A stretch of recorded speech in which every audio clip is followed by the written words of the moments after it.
water heater ignited.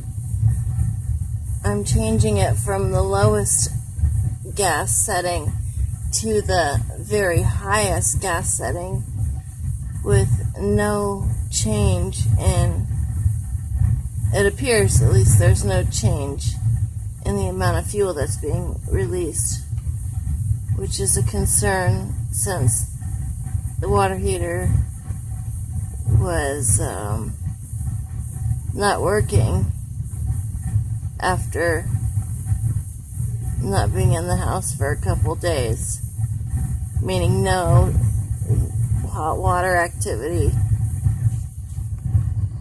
And now when I'm lighting it, now I'm going to turn it back from all the way as high as it goes.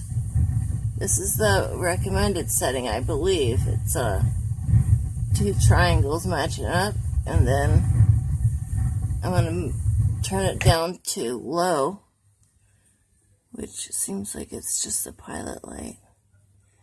Now I'm going 2 dots above, and that shit does not do anything. The recommended settings here. Why is it so drastic?